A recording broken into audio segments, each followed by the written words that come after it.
Sure, Dave, are you able to talk about any of these transfers you've landed so far this summer? No, unfortunately. So yeah, I can't talk about him yet. Gotcha. What would you like to To do left do the left the portal? portal. Nope, Dudley, I think you're unmuted. Okay. What else? What's left for you to try to get in the portal? Do you have like specific positions that you'd like to try to still fill with the portal guys? Well, I think more than anything, if we do anything else, it just needs to be the right guy. It needs to be, the right makeup, mentality, teammate, and um, there's a few high profile names out there, and it gets a little crazy. But I feel good about the guys we have coming back, and I mean we've got almost 15, 18 guys out playing summer ball, working hard, and they've been in our program, and so we feel good about them. Obviously, if there was somebody that could really help us on the mound or in the field, we would definitely be interested. But it's not like we're feel like that we're not going to be able to put good players at every position next year. So I would answer that with we'll just wait and see. I think Brady Tiger had been invited to Team USA, but I don't think he's out there. Could you give us an update on what his plans are for this summer? Yeah, just kind of resting. We were really trying to take it easy with him there at the end of the season for the most part, keeping an eye on him and just don't want to aggravate anything. Just want him to heal up and be ready to go in the fall. And so yeah, he didn't go. Bob. Hey Dave, how you doing? If you Good. can't talk about specific players you got from the portal, can you talk generally? How do you feel about how you're reshaping the roster here in the off season? Well, we just needed to get a little bit. Well, we had to fill in some spots, obviously, maybe with a little bit of age, but um, I mean, it's pretty simple. You know who you lose. You know who you got coming back. Do you need to plug in a guy for depth, or do you need a left-handed hitter, right-handed hitter, maybe a reliever or two? And that's kind of what we've done. I mean, how good do you feel about the play? Because you know, I know you can't mention names, but we know who they are. They've been out there on the internet and everything. Just how good do you feel about the talent and the type of guys you're getting? Well, I feel good about every one of them that's committed to come play for us, and uh, they're just good people. We've had them in, been around them, and I think they'll contribute a lot next year. So, we're good. We're with what we have coming in so far. And then Wes Johnson got the Georgia job. So unless I missed, I think that's two former Dave Van Horn assistants who are now coaching SEC programs. What you think about Wes getting that job? You think he's ready to be in, or how ready is he to be an SEC head coach? Do you think? Well, I'm happy for Wes and his family, and I, called him and also texted him after that came out and congratulated him. Just happy for him as a coach. He's wanted to coach at the highest level. This league is definitely the highest level of Division I baseball.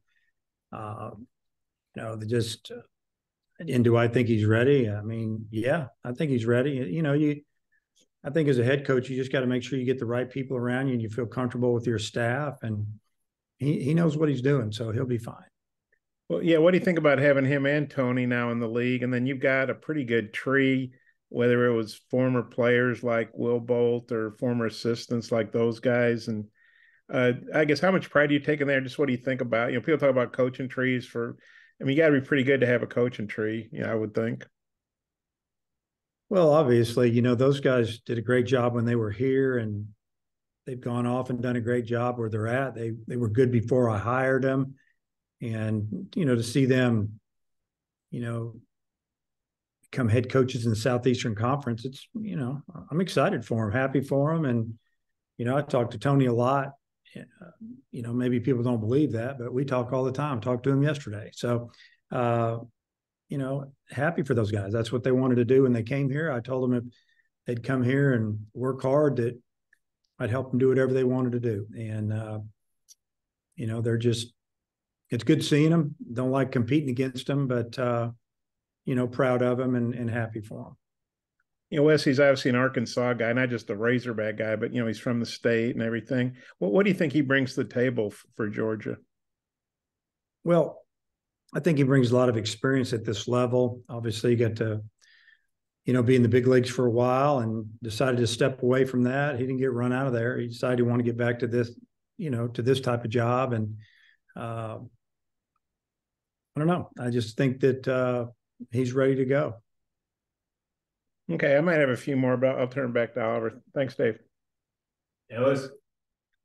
Yeah, coach, you've got a lot of guys that are draft eligible, like kind of like those older guys and the position players like McLaughlin, Holt, Callie, all those. I was just wondering, it's probably a little too early to tell, but do you have an idea of what of that group might be able to come back and what might be looking to go move on? Well, I think the obvious ones that are going to be pretty good picks are Josenberger and Wagner, and obviously Josenberger could come back. Wagner's used his eligibility. Borfin, he could come back as well. But the guys you mentioned, we want to keep those guys. And, some of them are healing up, whether it's a knee injury or a back injury or whatever. But, we feel like that example, McLaughlin and Holt, the guys that you've mentioned, they're going to be a big part of our team next year. I think Holt is kind of like a utility guy, can play anywhere. And McLaughlin's a first baseman, DH type guy. I don't foresee him pitching, but he's trying to heal up. The knee's still not there, and he's back here working out, and so is Holt, and trying to get ready for fall. And just, with the College World Series, a lot of times your season ends there, so you're able to see those teams up close. But how much are you watching those games and kind of comparing and contrasting your roster and just how you guys do things, how they do things, and just evaluating from that standpoint? Yeah, I watched most of the games, at least part of them. Usually the start, if I could get there to in front of a TV or whatever to watch it, or on my phone or what, just to see how it goes. But yeah, I think as a coach, you're always evaluating other teams and how they built their teams and their rosters and their bullpens. Everything. And the series games were super competitive.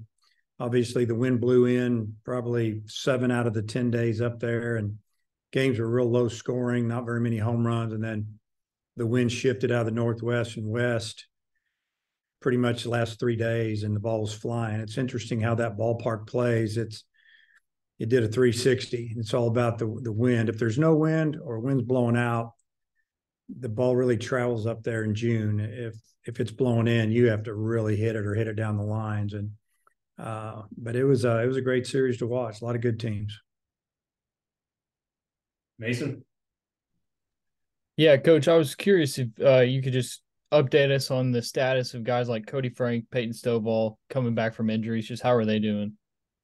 Yeah, both of those guys are back in town now, working out, helping out with camps, doing some things, rehabbing, coming along good as far as we know. Just Corey Wood, our trainer, and I said he was the busiest trainer in the country last year. He's working hard this summer helping those guys, and we just appreciate the effort that they're putting in to get back.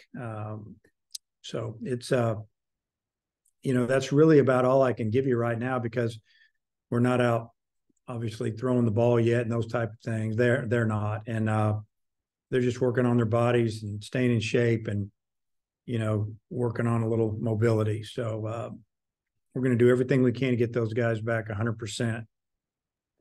And I know it might be a little too early to tell, but for Peyton, do you expect him to play at second base again next year, or what are those conversations like? Yeah, I expect him to play second base next year. That's pretty much the conversation. All right. Thank you. Dudley? Coach, obviously you got the draft coming up, and you've got a great recruiting class. I think you mentioned the word smoked when you were talking about it, as far as great players maybe be taken. Talk a little bit about how you have to deal with that as a baseball coach these days. Not only that, but the portal, and how it's just a year-round thing for you. Yeah, it's the draft is, I'm done complaining about it, and I think every Division I coach we've talked about till we're blue in the face. The draft should have been 2 weeks ago, or at the very latest, maybe now at the very latest. So at least we could move on and figure this thing out. We don't know what's going to go on with Hayden Miller or Walker Martin. I could go on and on. We are talking with them, trying to figure out what kind of money they're going to demand to sign and what they're really thinking. Do they really want to go to school? You're having all those conversations. It's just what you do. And then you throw in the portal, the transfer portal, and they kind of tie into each other. You might not want to get too many guys out of the portal, so you find out you're going to lose some of your incoming class. But you have to be smart about it. And, you can dream about getting all these guys. We don't want to dream around here. We're more about reality. And so we've tried to handle some things, take care of some things, and hoping we can maybe sneak one of those 3 or 4 position players are going to sign through. And we've got some other guys that are going to be really good that are not going to be drafted, or they're going to be drafted low and they're probably going to make it to school. Pitching wise, with the high school kids, we're going to get some of these guys. We may lose a couple, but we're going to get a lot of them through, and there's going to be a really good pitching class. The position players, it might be a little more difficult to get some of these high-end hitters, unfortunately, but we're doing everything we can to figure it out. And then, that leads us to the portal when we know 2 or 3 guys aren't going to get here, and a couple of our guys are going to sign. The ones that are up in the air right now are, say a Caleb Cali or some of these guys. Are they going to come back? Are they going to, if they don't get drafted, will they take free agent money, and how much would they ask for? And there's a limit, and is that going to be enough to skip your last year? And we have a few of those guys out there. So, we won't know where we're at, honestly, probably for maybe another 3 to 4 weeks. And how does the now NIL play into giving you an advantage, or is it even a disadvantage at some points? Well, it's like anything else. It's an advantage over some that don't have as much, so to speak, and it's a disadvantage over some that have a lot more. So I think just from watching games the last few weeks, you see where the portal can really springboard you ahead of some people. If guys come in and they stay healthy and they don't get hurt. But I think last summer some schools maybe were more advanced in what they could offer, and they did offer, and they got help from around the area and the state, and they landed some pretty good guys, and guys that we were on, honestly. And but this year it's more of maybe it's a little more level, but it's honestly out of control. I don't know where this goes from here. If you were dealing with it like we are, and everybody is, I've watched some mid-major Division I programs get absolutely, to use another term, torched this summer already. I've seen coaches quit, retire, that weren't going to, but they don't have any players left. And I don't know where it's going to go. So we want to be in the game, so we're in the game, so we're getting after it. But if you really take a step back and look at everything as a whole, I think it's a mess.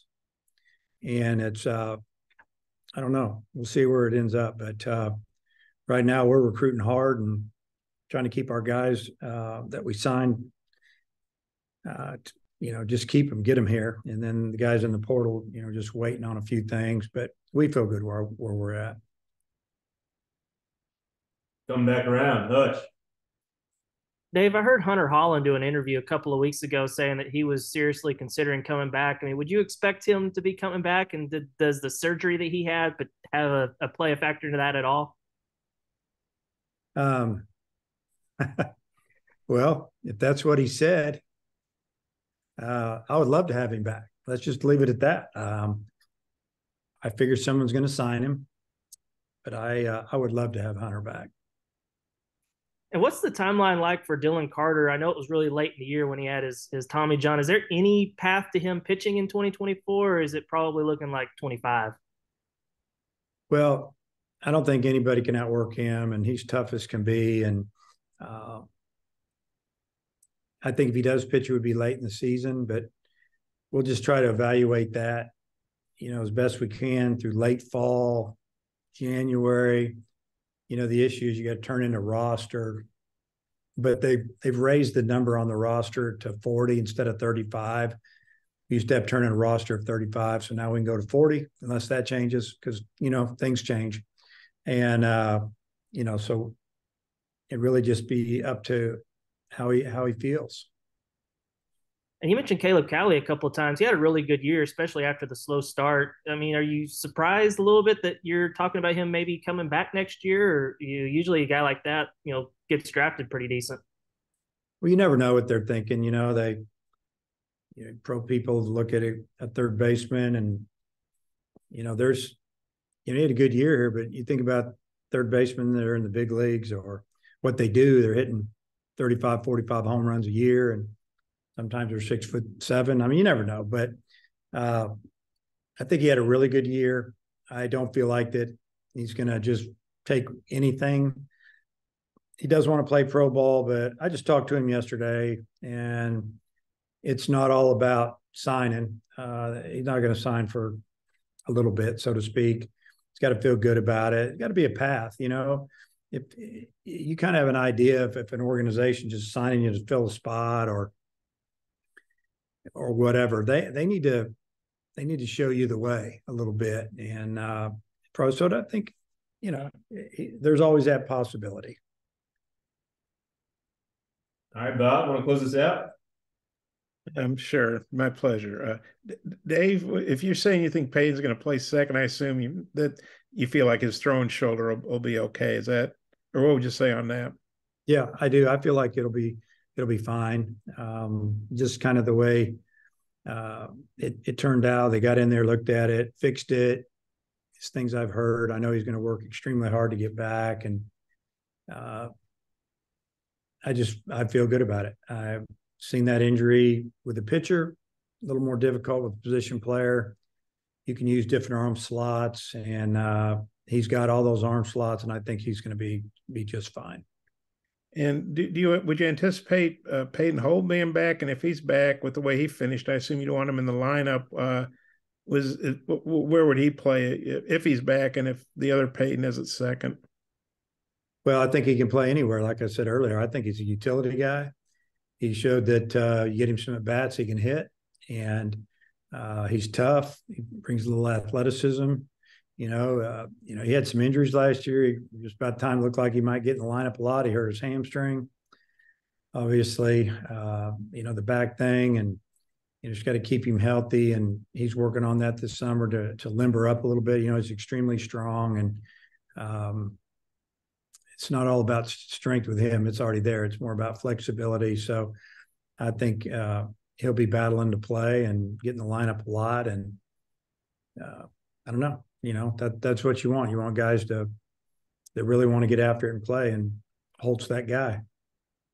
And then I know you guys can't match major league teams signing bonuses in a lot of cases, but how much does NIL help? Maybe a guy's thinking, well, I really want to go to college and I can make some pretty decent NIL money going to Arkansas or wherever the case might be. And was LSU one of those teams you were talking about that looks like they figured out NIL? And just what was your take on another SEC national champion, two teams playing, just kind of more SEC stuff? Well, I think that LSU is incredibly good and well-deserved championship. We played them. We didn't play Florida. Watched Florida play a lot. They're extremely talented as well. I think they had 4 or 5 guys on the first and second all-conference team. So really good teams. Yeah, LSU and a bunch of them, I think, did a great job with the portal. And, you're asking me a silly question, Bob, if you really, I mean, seriously, who they had that came from the portal? Maybe Tommy Tanks and a guy named, was it Skeens? I think that was his name. He was pretty good. We could go on and on. So, but they had the best team in the country, and they proved it. But yeah, as far as, keeping somebody from signing a professional contract, NIL is not going to be able to do that unless it's maybe more of a free agent type guy, or, maybe a late pick that where they're only going to pay you $150,000. You might be able to keep that guy with some NIL money, but they have way too much money to not sign a guy if they really want to sign him. And then on the coaching tree, beyond Wes and Tony, other guys like Chris Curry and Matt Deggs and Will Bolt. I guess I was asking about them too. I mean, it's a pretty expansive tree now. I mean, beyond the SEC guys, how do you feel about the total thing? Yeah, I mean, again, I've mentioned this many a time. I'm proud of those guys. They, I've got guys that are working at different levels and will call me for advice or how would you handle this or whatever. And it's always fun to try to keep up with them. Checking scores at night and box scores just to see how their players are doing and how they're doing. And I think it's like anybody else. You have guys that work for you for a while or even play for you, that are out coaching now. It's kind of rewarding, so to speak, and you're proud of them because it's not easy. It's tough winning. It's tough winning every year, and most of those guys have done a really good job and have held their jobs, moved up, and I don't know, just kind of fun. Maybe if the government didn't have such a trillions of dollar deficit, Air Force could have kept Skeens. I don't know. I doubt it. We've had some hands go up. Ellis, keep us rolling. Yeah, Coach, you mentioned the guys playing summer ball. Are there any that have stuck out to you so far, or maybe some guys moving forward that you're really looking forward to see what they can do this summer? Well, there's some guys that are doing well. I think Jason Jones is doing well, and he could go on and on. I mean, I've got a list in front of me here, but honestly, it's about 20 guys. And we're kind of to the point now where we're going to start checking in on them more. I mean, I get some emails from their league sent to me 9-10 o'clock most every night or a little later. And I'll try to go through them and see how our guys did or just have an idea if they played or didn't play and pitched through an inning or started or whatever. But really, they're just now starting to get the innings in and maybe enough at bats where you can tell, how it's going for them. So I'm just glad they're out playing. They're trying to get better. And it usually shows up in fall ball that they've made a jump. You mentioned Jason Jones. If you look at him and Kendall Diggs' freshman years, they're almost identical in a lot of the statistics. I was just wondering, do you get the same kind of feel with him that you had with Kendall last year of like, hey, this is a guy who could really make a jump, and if he makes that jump, could be a big part of your lineup? Yes, and no doubt. We feel like that, Jason's he's a good athlete. A lot of people think they just see a big guy. He's a good athlete. He can run and throws well. Obviously, he's got power. I think he's going to hit for an average. He can probably play all four infield positions, and I believe he could play some short if you wanted him to, or he just said, hey, we need help there. He can actually play in the outfield as well. I mean, he looked really good out there. He just out of the blue took some fly balls for us out there when pregame against Mississippi State. And I was like, wow. And he's out there with his infield glove because we were down a couple of outfielders at the time, and we put him in there. We said, heck with it. Let's just do it. And so I think that he's one that'll play every day. I think that he's going to make a jump this summer, and in fall ball, he'll tear it up. Last one for me, just Hagen Smith's obviously going to be a huge part of what you do next year as a pitching staff. When you look ahead and think about your roster, do you view him as a for sure starter, or do you think the door is still kind of open for him to do both and kind of go back and forth like he did this past year? Well, I'd say he's a for sure starter. I mean, unless he came up to me and said, Coach, I just really want to come out of the pen, and that's slim and none that anybody ever says that. I think he's a starter.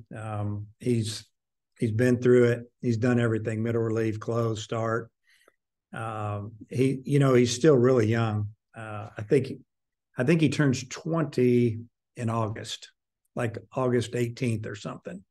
So he'll be 20 all next year. He'll be 20 at the draft. We saw a jump in him physically this past year. We'll see another jump in him where he's going to really, in our opinion, come into being more of the man's strength, so to speak, and mature and great kid, great worker, love him. He cares. He really cares. And I think he's going to be a superstar. Matt Jones. Nope. Dave, if you mentioned Parker Rowland, I missed him. Uh, how does he fit in next year? Do you expect him to be back? Parker Rowland? Is that who you're talking about? Yes. Yeah, I expect him to be back. Yes, Yeah, Parker Rowland. Yeah, he'll be back. He's one of the best, I would say defensive catchers in the league. Obviously, he didn't hit well. And I think down the road, I think he might want to coach, and I think he's got some good traits for that. But yeah. All right, Hutch. Last one here. Yeah, I had a couple of questions about a couple of pitchers. Zach Morris was a senior this year, but I think he has another year of eligibility. Do you expect him to come back, or do you think he might move on? I think it's up to whether or not somebody signs him. Zach indicated to us that, if he doesn't sign a professional contract, he's by no means ready to stop playing baseball or not play at Arkansas. So I would say that unless something changes from my conversation with him, and Coach Hobbs has had a couple of conversations with him, that, he's going to be playing baseball, whether it's professional or here next year. Will McIntyre is another guy like that. Do you expect him back? And could he if he is back, do you have a role kind of like he did at the end of last year where he pitches, a couple of times a weekend? Yes. Will's the same way, unless somebody drafts him or gives him really good opportunity.